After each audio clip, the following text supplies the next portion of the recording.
What up, everybody?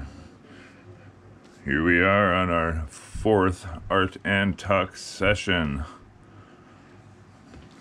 I got something on in the background, and I'll probably be talking a little bit about that today. And what I have on in the background is pretty sad. It's a sad state of affairs in the world these days. It seems like everybody is just high as a kite on the freaking fentanyl, all these different drugs, and I got this new pen set that I wanna use. But yeah, everybody's high on these crazy ass drugs that didn't even exist that long ago, and it's scary, you know. I was no angel growing up back in the 90s and 2000s and stuff, but you know, back then stuff was different. They didn't have all the crazy shit they have today. Yeah, they had the pills and the Oxycontins and all that kind of stuff, and you could obviously hurt yourself messing around with that stuff, but nothing like the stuff they have today. The stuff they have today it's it's just scary, you know. It's just scary, you know. You see there's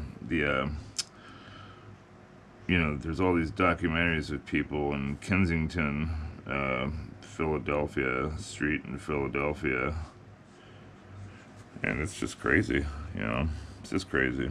Anyway, what we're drawing today is I have this idea of like a steeple with the stained glass getting blown out, and in the stained glass there'll be a picture of like a face or something's going on like that. Yeah, but for some reason I've always been drawn to those documentaries.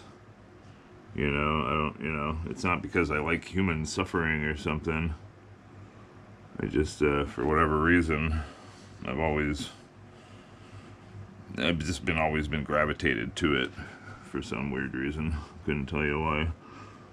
But I don't know if I want to help people or if I just want to, happy it's not me. I don't think I'm that much of a prick, but it's sad, it's sad what these people are going through. And just to think, it's a lot, it's a lot. The kind of stuff going on out there. I work at a liquor store, and this guy came in, and increasingly in my small town we've been getting like homeless, junkie types kind of showing up in our little town, which is weird because we live in a little small town way up in northern Michigan in the middle of nowhere. So getting these random people is kind of weird. But lately we've been getting all these, random type, homeless, hobo-ish, weird people. And the other day this guy came into the liquor store I work, because it's also a bus stop. And he comes in there and he sounds British, and but he's all shaggy and shit, and his hair is all freaking, he looks like shit. But his arm, he had like this big open wound on his arm, and these from that crocodile stuff. Holy smokes. I gave him a lighter to use to spark up a cigarette, and I just told him, keep the freaking lighter, bro. I didn't even want it after he touched it, Felt bad about that, but at the same time, I'm like, Jesus. This guy he was all, and he just rambled about nothing. He just sat there and rambled about nothing until literally I told him I gotta go. Because I realized that's one thing I'd learned bartending for many years. People were rambling. You just go, I gotta go. And you just walk away. And that's exactly the move I had to pull on this guy. I had to pull gotta go, I got shit to do move on this guy. And he knew it. But, man, he was whacked out. And then, when he was talking about his age, he wasn't even, 10 years older than me. But he looked all of 100 years older than me. Unbelievable.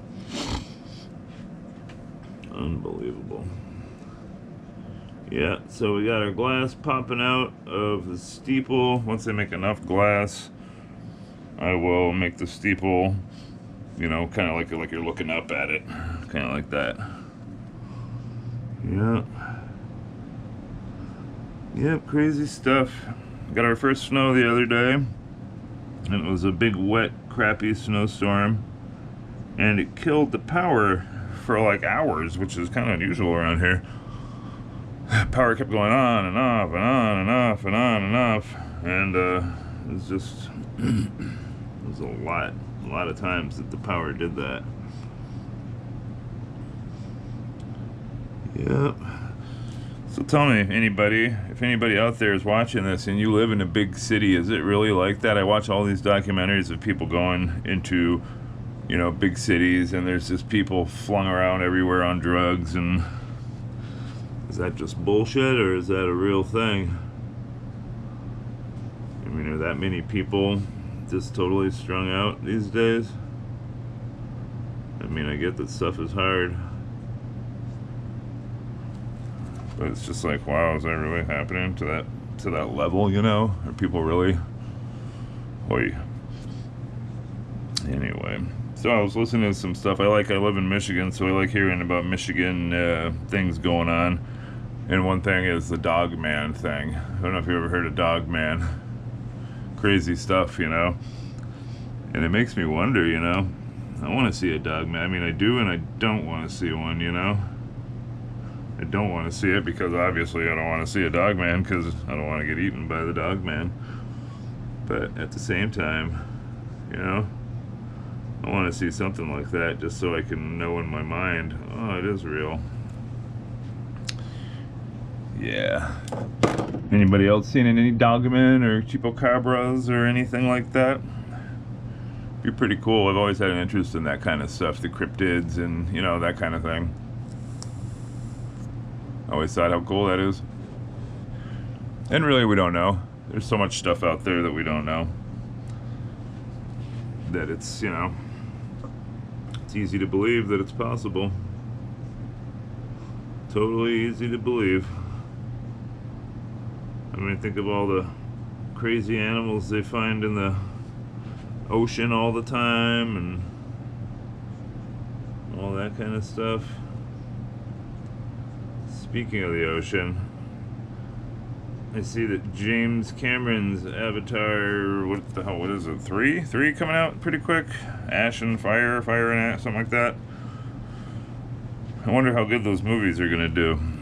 You know, people are getting a little sick of the theater experience. You know, I think I've spoken on it before. Punk ass kids smashing your seat and 100 minutes of previews, and not to mention the price just to get in the damn thing. I like the Avatar movies. They're nothing too crazy. I think they're a little generic in some of the things that they go with. Like the second movie, right? It opens up, spoiler alert, if you haven't seen it, there's this maglev train. You know, the humans have come back. They've established a bigger foothold on the planet, on Pandora. And this takes place like a year afterwards, after they've come down and got like a big base going. And they're on this maglev train bringing whatever back to the main base. And the train, you know, gets taken out by... This always drove me nuts. They're constantly... If I could go to Pandora and train people, I'd say this. Look up. Every helicopter pilot was taken out by somebody with a bow and arrow. Every fucking one. Every single one. You know, the pilot would be flying and be... Dook! $30 zillion helicopter crashes. Of course, when the helicopter crashes, it takes out like 5 more helicopters and, I don't know. Plot armor. Am I right? But, you know, besides all that, I mean, they did have the balls to kill off one of his kids in the movie. I'll give him that much when it comes to stakes, you know.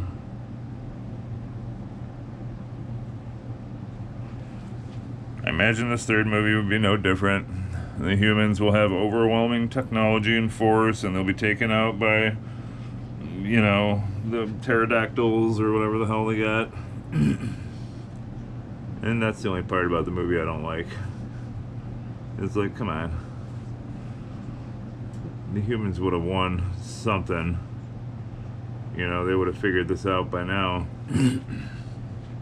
To look up. Hey, look up. That's where they come from. But no. So you'd think, you know, it wouldn't make for a good movie, but, you know, in reality, they would just probably just do something from orbit, you know, glass it from orbit or something along those lines. Just because that would be way easier than constantly getting your ass kicked and having to explain to your superiors that your $50 trillion, you know, 15th generation Apache gunship was yet again taken out by a freaking pterodactyl with a monkey on it. We'll see, though. I want to see where they, you know, I want them to go back to Earth. I've had enough of Pandora. It's great. It's nice. That's great. I want to see what it's like on Earth. I'm more interested in that. I want to see how the humans are doing back on Earth. That's what I want to see.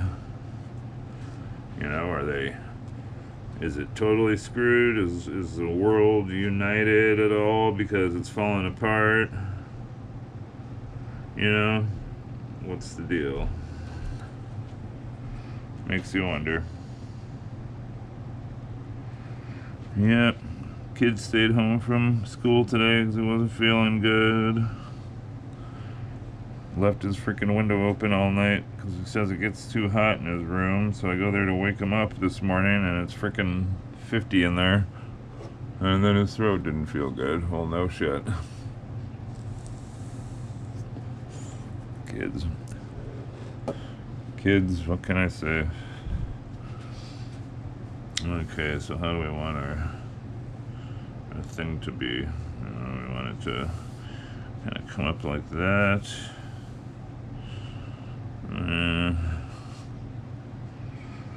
Keep making some more glass for a moment. Yep, unusual stuff. Looks like 3-Eye Atlas is doing more unusual stuff. I'm just waiting for it to just, you know, make it seem like it's an asteroid till it just beelines right for the Earth and there's, you know, there's nothing we can do about it. That'll be pretty funny to see. It's bound to happen. Just a rock. It's exciting, though. It's exciting to think, oh, what's going on here? What's going on here?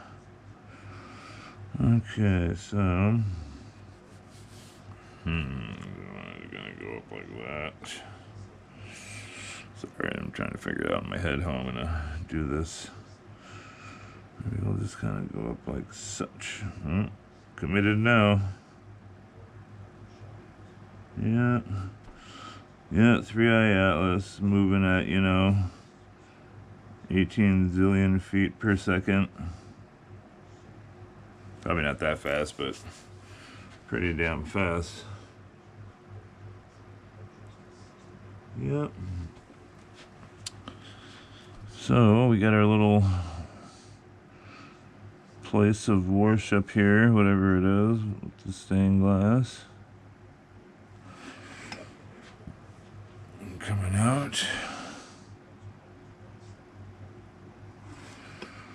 Yep. So got all that good stuff going on. Yep, like I said, had our first weather the other day, and it totally screwed everything up in town.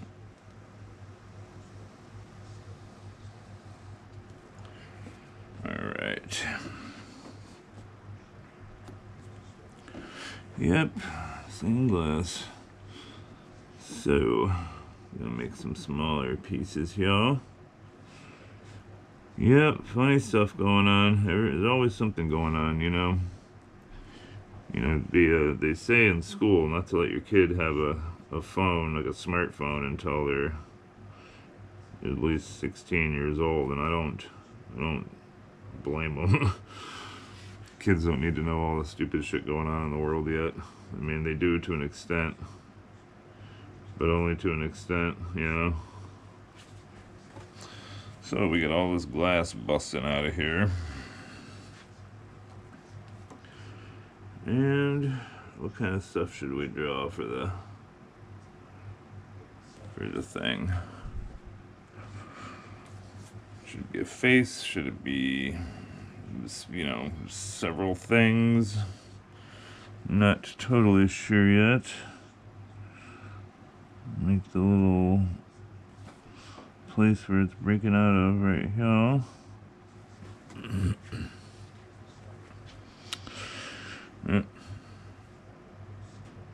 No. Yeah. Anyway. Yeah, sometimes you gotta be quiet when you're making these lines because you gotta hold your breath a little bit. And kind of hold your breath a tiny bit. Just because. But, ooh, you know what? I was just thinking, this doesn't need to be like a cathedral at all. This could just be a door where the glass is getting busted out of it. And like a huge fat cat is coming through the window. That'd be funny. That would be funny.